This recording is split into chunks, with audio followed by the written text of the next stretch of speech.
మైఫోర్స్ మహేష్ తమ్ముడు ఉమేష్ కత్తితో దాడి చేసినాడు.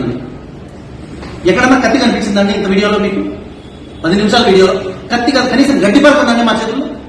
ఆ ఒక్క క్వశ్చన్ ఆన్సర్. 2, మైఫోర్స్ మహేష్ పిడిగుద్దులతో దాడి చేశాడు. మైఫోర్స్ మహేష్ కనీసం ముట్టాడండి, చేయెత్తాడండి. మైఫోర్స్ మహేష్ సొంత తమ్ముడు, కన్నబిడ్డ లాంటి తమ్ముడు పైన చేయేస్తా కూడా మైఫోర్స్ మహేష్ గుమ్మలో ఉన్నాడు కదా. ఎట్లాంటి మైఫోర్స్ మహేష్ దాడి చేశారు? లేకపోతే జనసేన పార్టీ ఎట్లాంటి దాడి చేస్తుంది? భారతదేశంలో నేను గర్వంగా చెప్తాను, ఎథిక్స్, వాల్యూస్, ఐడియాలజీస్ పనిచేసే పార్టీ ఏకైక పార్టీ జనసేన పార్టీ. అలాంటి జనసేన పార్టీ పైన దయచేసి ఇలాంటివి రాయొద్దండి. మీకు రాయాలనుకుంటే నా పైన రాయండి, నా పైన రాయండి.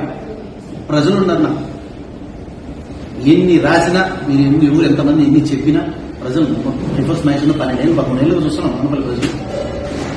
సో దయచేసి రాసేటప్పుడు వాళ్ళు ఎవరన్నా మాట్లాడే వాళ్ళకు కూడా అడుగుతాను, మిగతా వాళ్ళు ఎవరైతే వాళ్ళు సపోర్ట్గా మాట్లాడారో దయచేసి చూడండి.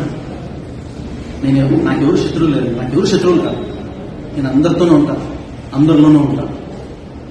మీరు కూడా దయచేసి ఇవన్నీ చూసి నిజాలు తెలుసుకోండి.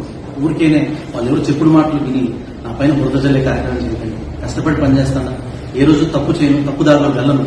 కనీసం ముందు ముట్టుకుని సిగరెట్ ముట్టుకుని ఏ తప్పుడు పని చేయను. మైఫోర్స్ మహేష్ అంటే నిజాయితీగా బతుకున్న సత్యవరం, సామాన్య సత్తాగి తప్పు మాత్రం చేయను. సో దయచేసి గుర్తు పెట్టుకోండి.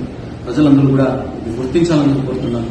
అలాగే ఎవరైతే నా మీద ప్రెస్ మీట్ పెట్టుకుంటా వివిధ పార్టీలో పెట్టారో వాళ్ళు కూడా దీన్ని గమనించాల్సిందిగా. మీరు ఏదైతే చెప్పారో ఆ మాటలు కొంచెం వాపస్ తీసుకుని కరెక్ట్ కాదని మీరు ఒక మాట పెడితే మంచిది.